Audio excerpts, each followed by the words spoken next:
Adventures Live Joe. ირაკლი გამარჯობა. გაუმარჯოს. სადა ვართ, რას ვაკეთებთ? ტრადიციულად ისევ რუსთავში ვართ, ისევ კოსტავას 23 ნომერში, ისევ მაღაზია Excel კალიბრის რუსთავის ფილიალში და დღეს მინდა რომ გაგაცნოთ ახალი იარაღები შემოვიტანეთ მაღაზიაში და მინდა რომ მოკლე მიმოხილვა გავაკეთო. რევიუ ასე ვთქვათ რა.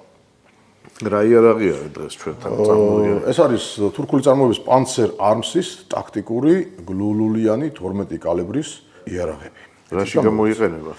ტაქტიკური იარაღი ბევრმა ითისაშიც გამოიყენება სპორტული სროლებისთვის და ტაქტიკური დანიშნულებისთვის. ანუ ნაწილობრივ სამხედრო დანიშნულებისთვის პოლიციური ქვედანაყოფები ხმარობდნენ ხოლმე ასეთი იარაღებს. სპეცრაზმი ხმარობდა ასეთი ტიპის იარაღებს, ამ იარაღებს კონკრეტულად არა, მაგრამ ასეთი ტიპის იარაღებს. ჩემი არხი არის სანადირო არხი. მონადირე გამოიყენებს თუ არა ამას? მეთქი აპარიკოტი უნდა დაგერტყა ახლა რა. ესეთი დაიწყო. ვიცით რომ სანადირო არხია და ვიცით რომ აქტუალურია ხოლმე მონადირეებისთვის, ზოგადად ჩვენი განხილული იარაღები და რატომაც არა. მოდი ვთქვათ ასე რა. ანუ არის იმის პერსპექტივა რომ მონადირის ფუნქცია შესძინო ამ იარაღს, ხო? შეიძლება. სამონადირეო მეურნეობაში ნადირით ნადირობისას მაგალითად. ხო. კი. ყია კარტეჩის იდეალურად ისვრის საფრანგეთს იდეალურად. მოკლედ ეს იარაღები ისვრის 12 კალიბრის ნებისმიერ ამუნიციას. რაც კი არსებობს, მოკლედ რა. და ცოტა ისეთი სხვაობებია, განსხვავებია და ცოტა უჩვეულო შესრულებით არის და მინდა ამაზე გავამოხილო ყურადღება რა. მოდი დავიწყოთ იმ მოკლე მოდელიდან, ნახე როგორი კომპაქტურია. კი, ვიზუალური თვალსაზრისით სიმართლე გითხრა, ეს გაცილებით უფრო მომხიბვლელი არის. ფასშიც ხო არ იძლევა სხვაობებს? ფასშიც იძლევა სხვაობებს. 1590 ლარიღის ეს მოდელი, 899 ლარიღის ეს მოდელი. ესე იგი ფასი ფაქტიურად ხარისხსაც ალბათ განსაზღვრავს ამ შემთხვევაში, თუ მარტო ვიზუალურ მხარეს? ალბათ უფრო ვიზუალურ მხარეს და შესრულების სირთულეს, ასე ვთქვათ რა. მოკლედ დავიწყებ იქიდან, რომ ორივე იარაღი ლეგენდარული ირინგსტოუნერის სქემით არის აწყობილი. ეს არის ბაზაზე შექმნილი გლულულიანი ტაქტიკური იარაღებია. კიდევ წამოსა სანადირო მეთქი. უფრო აქცენტს ვამოხვილებ, რომ ტაქტიკური იარაღებია. თუმცა სანადიროსაც შეიძლება რომ გამოვიყენოთ გარკვეული ტიპის ნადირობებში. სხვაობები რა არის ახლა? შეხედე პირველი ის რომ კომპაქტურია. შესრულება სულ ალუმინია 70-75 მარკის ალუმინია, ეს არმირებული ალუმინია, რომელსაც ძალიან ხშირად ხმარობენ იარაღ წარმოებაში. ძალიან ხშირად სხვადასხვა არის ბაზაზე შექმნილი შაშხანებიც ამ მასალით არის შესრულებული. ფრეზირებული ალუმინის კოლოფია, სალულე კოლოფია. რეგულირებადი ტელესკოპური კონდახი 4 პოზიციით, კლასიკური სახელური, კლასიკური სასხლეტი, ცეცხლის მართვის ორგანო არის მარცხენა მხრიდან, ცველი და ცეცხლის რეჟიმი აქედან იწვება, ანუ აი ამ თითით. დეო მანიპულაცია. საკეტის ამსხლეტი ღილაკი მოთავსებულია ესე მარცხენა მხრიდან, ბოლო ვაზნის დროს ღია რჩება საკეტი და აქედან ახალი ვაზნის ჭიდის გაკეთების დროს აქედან ხდება ასხლეტვა. და განსხვავებული და განსაკუთრებული რა აქვს ახლა ამ იარაღს. როგორც ხვდებით ალბათ, არის გაზოგადამტენი სისტემით აღჭურვილი, მაგრამ ამ გაზოგადამტენი სისტემასაც თავისი, ასე ვთქვათ, თავისებურება აქვს და ეხლავე აგეხსნით თუ რა თავისებურება აქვს. ხო, მოკლედ ლულა აღჭურვილია კიდევ დამოვიწყო მეთქვა. ალმაქრით ასეთი ტიპის ალმაქრია დაკბილული. ეს ტაქტიკური დავალებების დროს ეს ნაწილი ხშირად გამოიყენება ხოლმე ახლო მანძილში მოწინააღმდეგესთან კონტაქტის დროს მიარტყამ რავი რა აზიანებ რაღაცას უზამ. ან ხშირად ხდება ხოლმე ასეთი იარაღებიდან კარების ჩარჩოს ამოგდება, ну მიბჯენით ხდება ხოლმე ეს დახვრეტილებიც, იმიტომ რომ წნევა არ შეიქმნას დიდი წნევა. მიაბჯენ პეტრში და ესვრი და ანგრევს კარებს. გარდა ამისა ეს კბილები საშუალებას იძლევა რომ მავთულ ხლართით თუ შეხვდა სადმე ამაზე არ ცურავს და პირდაპირ მიბჯენით ეს მავთულზე მიბჯენით და გასროლით ხდება მავთულების ძალიან ეფექტურად და სწრაფად გაწყვეტა, გაგლეჯვა. შეუძლია ეს. და დაშლაც ამ იარაღისა აი აქედან ხდება. აი ამაზე მქონდა საუბარი, ნახე როგორ სქელია, ესეც ალუმინის არის. დაკბილული და პორტები აქვს დატოვებული საკმაოდ ბლომად. არ დამითვლია რამდენია, მაგრამ ბევრია. აქვეა საღვედე სამაგრი აი ესეთი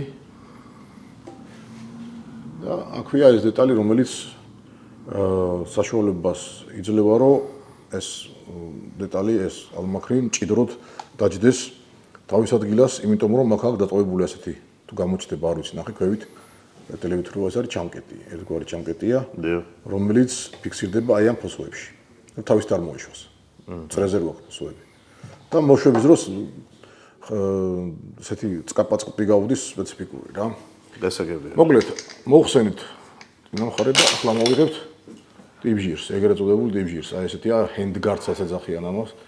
ამ შემთხვევაში ჰენდგარდია, იმიტომ რომ ტაქტიკური იარაღია და ალუმინია ესეც ფრეზირებული სქელი და საკმაოდ ესეთი კარგი ტერაკოტა დაფარვითაა გემრიელად გაკეთებულია. და მივედით გაზოს სისტემაზე. გახსოვს რომ საუბრობდით ხომ ამას რა ქვია და რომ მოვიფიქრეთ რომ ძალოვანი მხრები დაგვერქმია და საკმაოდ წარმატებულად.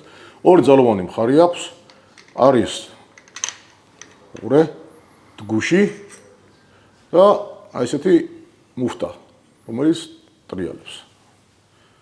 და თუ დააკვირდი მარლენ, ამ დგუშს სამოძრაოდ აქვს ძალიან ცოტა მანძილი. დააკვირდი რა მოკლე მანძილით შემოდის, შეხედე? მეტი ამას უკანან სვლა არ აქვს. აი ეს არის დგუში. ახლა ის მისკითხო, სად არის ზამბარა, რომელიც ამ ყველაფერს აბრუნებს უკან? საინტერესოა. საინტერესო. და როგორც Linux Owner-ის სქემაში ქონდა მოცემული და არებში ხშირად ხოლმე არებში კი ყველა არ შეეგრია. ეს უკვე მოქმედების ზამბარა არის აი ამ ადგილას უკან, კონდახში. აი ამ ტიპშია მოკლედ. ეს საშუალებას იძლევა, რომ გადატენა ხდება ძალიან რბილად, მოკლედ თუმცა, ხოსტოთ. ანუ უკინა ნაწובה. ეს გამორიცხავს იარაღის ძალიან აგდებას ლულისას, იმიტომ რომ ჩაკეტილი სისტემაა და პირდაპირ მხარზე გვაქვს ეს მთელი სისტემა და ლულის ხაზი და კონდახის ხაზი არის ერთი. ერთი ბტყეშია, ანუ აკას შემთხვევაში ქვევით არის კონდახი და ამ შემთხვევაში შემთხვევაში სწორად არის როგორც ყველა არში. და გასროლის დროს არ ხდება ლულის აგდება. პლუს ამას დაამატეთ ისიც რომ თვითონ აი ამ სისტემას აქვს ძალიან მოკლე სვლა, უკუსვლა. მაგრამ უკუსვლა თუ აქვს როგორ ხდება მაშინ გადატვენა, ხო აი ამ ხელაზური ჩამოიწიოს საკეთი, ხო ლულიდან მასრას ხო ვერ გამოაგდებს. ეს ყველაფერი ხდება ინერციით. ანუ გუშმა დაარტყა ძალოვან მხრებს და ინერციის ზავლით უკვე აი მე დარტყმის ინერციით. ეს საკეთი მოდის უკან. გასაგები. ანუ ბოლომდე არ ჩამოდის გუში რა, რომ ბოლომდე გადატვინოს. ეს აი ამ გაფოს გააკეთებს და ინერციით მეორე ეს ძიმე საკეთი ჩამოცურდება ქვევით და მოახდეს გადატვინოს. აი თავისებურება აქვს. დაშლილ-დიშლება როგორც არის ნებისმიერი არის აი ამ ორი გამჭოლი ღერძით, ამას მოხსნით და პირდაპირ იხსნება იარაღი. ახლა აღარ დავშლიან იარაღს, იმიტომ რომ ახალია და ნუ თავისთავად. სამიზნე მოწყობილობებს რაც შეეხება. ზევიდან აქვს ინტეგრირებული ბეგატენის რელსი, რომელიც გრძელდება ჰენდგარდზე პირდაპირ მიბმით. რაც შეეხება კომპლექტაციას ამ იარაღისას, მოდი დავდებ ამას და ხომ ეგორით მე ავაწყობ. კომპლექტაციაში მოდის ორი მჭიდი. აი ესეთი მოზრდილი მჭიდები აქვს. რამდენს იტევს მჭიდი? თუ არ ვწდები, ესენი იტევს 20 ვაზნას. შეიძლება ვწდებოდი, არ ჩამილაგები ის ბაშოს, ალბათ 20. მოყვება აი ესეთი ჩოყური შევიწროებები. ესეც განსხვავებულია, მოკლეა ძალიან. დააკვირდი? ქვედა ხრახნითაა. კანჩის გასაღები ამ ჩოკების მოსახსნელად. დასაშლელი კანჩი. აქვე გვაქვს დამატებით ჩოკების მოსახსნელი ჭრილები, მოწყობილობა. გვაქვს ასევე სამიზნე მოწყობილობები, რომლებიც პირდაპირ დგება აი ასე ამ ადგილზე, უპრობლემოდ ძალიან. უპრობლემოდ დგება აი ამ ადგილას, თუმცა იგივე წარმატებით შეგვიძლია ნებისმიერი სამიზნე მოწყობილობის დაყენება ამ ინტეგრირებულ ბეგატენის რელსზე. ეს იქნება კოლიმატორი. კეისი მოყვება თუ არა? კეისი არ მოყვება, ეს ქაღალდის ყოლოფში ალბათ გაიაფების მიზნით. ხო, გაიაფების მიზნით, კი ბატონო.